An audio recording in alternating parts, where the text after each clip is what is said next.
Hello, in this video I'll be going through questions from the Chapter 3 test as quickly as I can. You can fast forward to the questions that you would like to know how to solve. Number 1. I don't think anybody missed number 1. It's the graph with the open circle at -8 shaded to the right.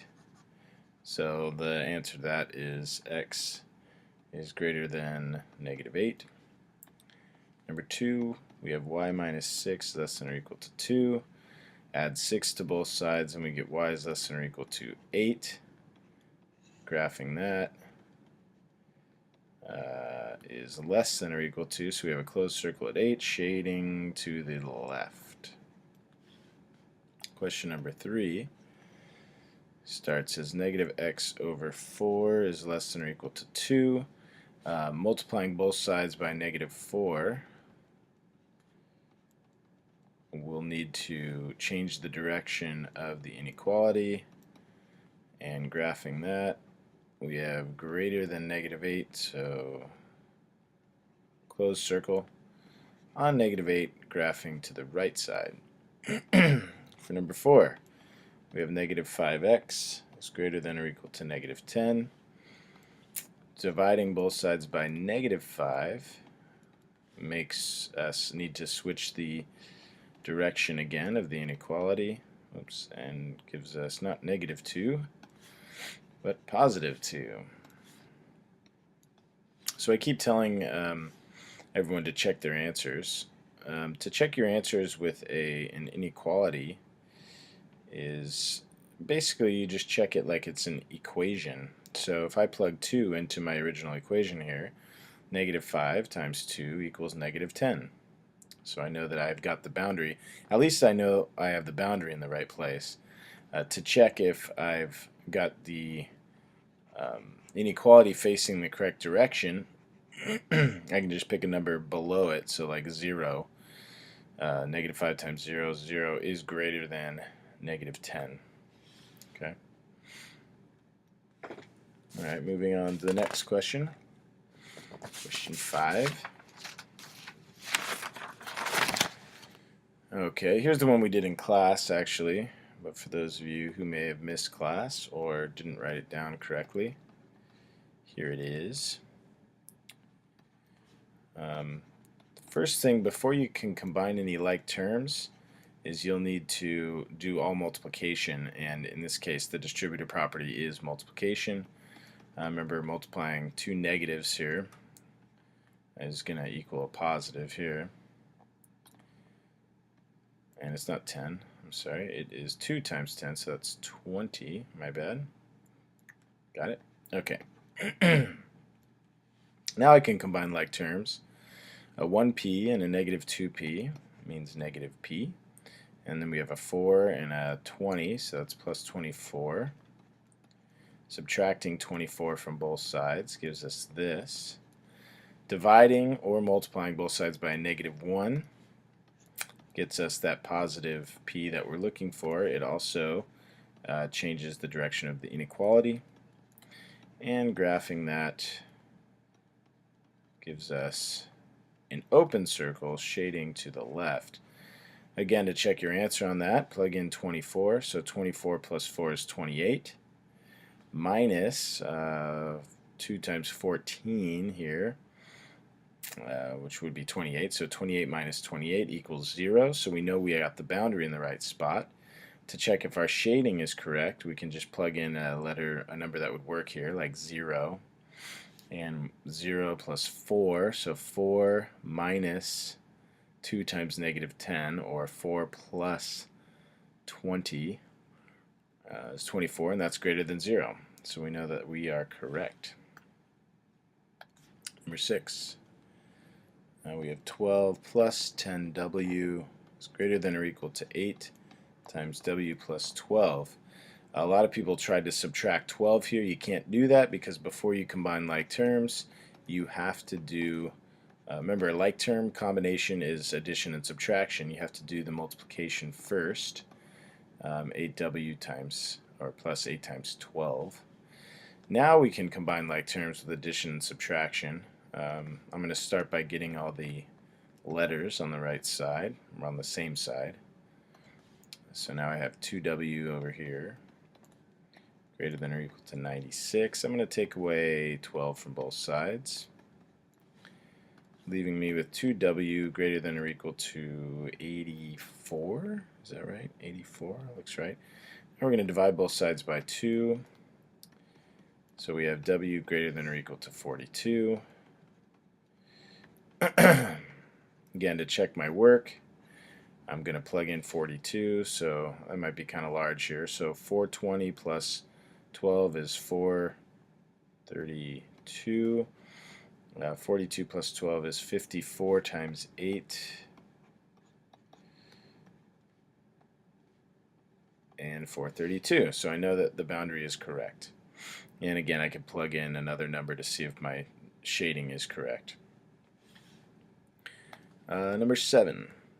All real numbers that are greater than -8, and less than 8. If it's an and statement, I can do it all in one shot here. Graphing that is pretty quick. Open, open, and shading in between.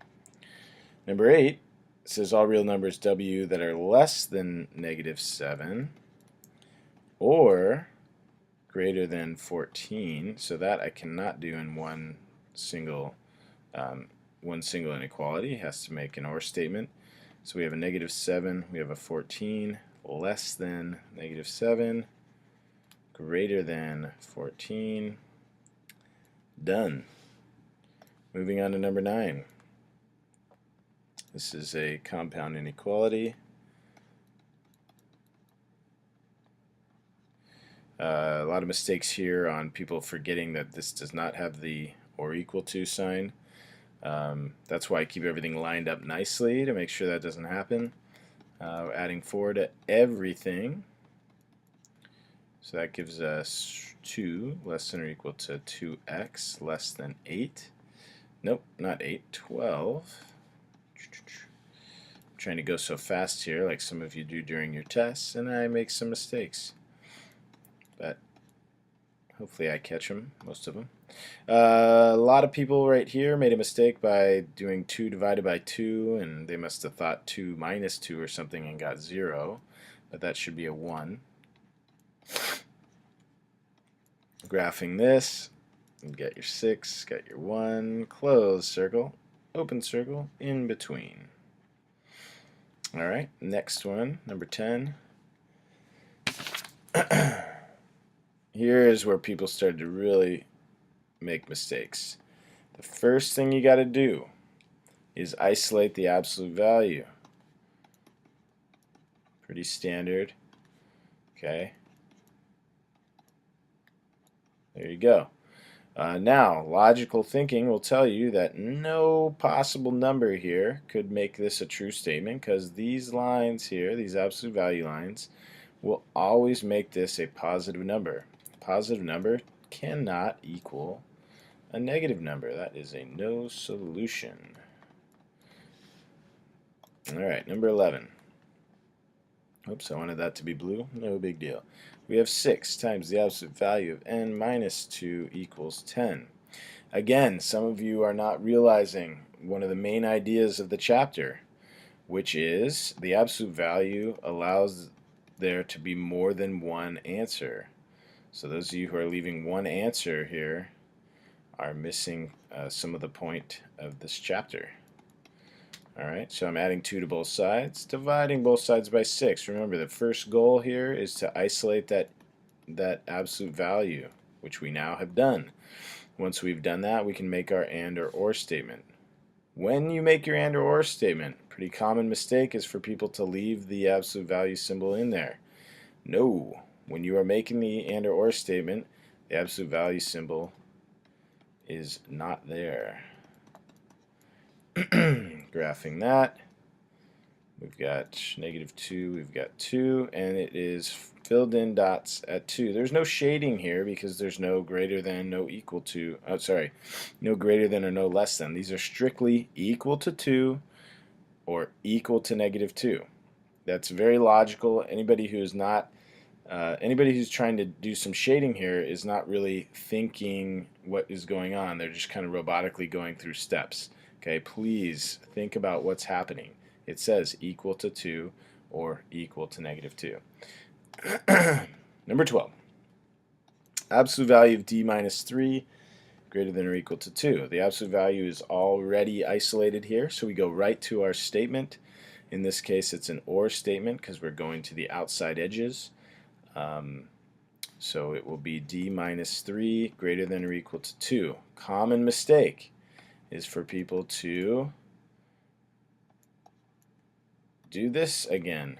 Okay, it's not greater than, it is greater than, less than. Okay, you have to switch the sign when you're making your OR statement. You switch the inequality and the sign of the number. Excuse me. Now we're going to solve by adding 3 to both sides. And graphing it, we get, we have a 5 and a 1. D is greater than or equal to 5. Closed circle, right side, less than or equal to 1. Next problem, number 13. We have, okay, I don't want to list all of this here, but x is a whole number less than 15, so x is less than 15, but it has to be a whole number. And z is real number greater than or equal to 5.5. Greater than or equal to 5.5, and this is a real number. Remember, whole numbers are like counting numbers, 1, 2, 3, 4, 5, 6, 7, 8, 9, 10, and 0. Real numbers are anything, fractions, decimals, all that stuff. So the intersection of these two can't be fractions or decimals because x is only whole numbers. So it has to be greater than 5.5. It has to be whole. So 6, 7, 8, 9, 10, 11, 12, 13, 14, and less than 15, not equal to, so not 15. So that's it. Number 14, we're doing x, which is from up here, and also y, which is multiples of 3, so y is like 3, 6, 9, and so on. So the answer for this has to be a multiple of 3, but also less than 15, so 3, 6, 9, 12. That's it. Number 15.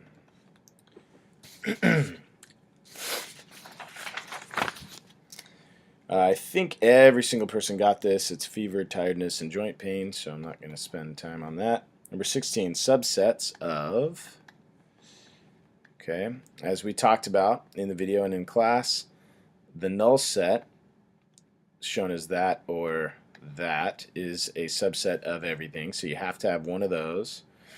The full set is a subset of itself, so you have to have the full set. And then you have the individual stuff, so like -1 and then 9. Alright, 17. Alright, we're really flying through this. So we have this universal set U, which is -10, -6, -2, 0, 3, and 5. And then we have T, and that is -10, -6, 0. My braces are kind of lacking here because I'm going a little fast. What is the complement of set T? Complement of set T, also known as T prime, would be everything that is not in this set that is in this set. So we're looking at that, that, and that. So T prime is -2, 3, and 5, which is A. Alright, I'm going to stop this video now to keep it under 15 minutes, and I'll finish up on the next video. Thanks for watching.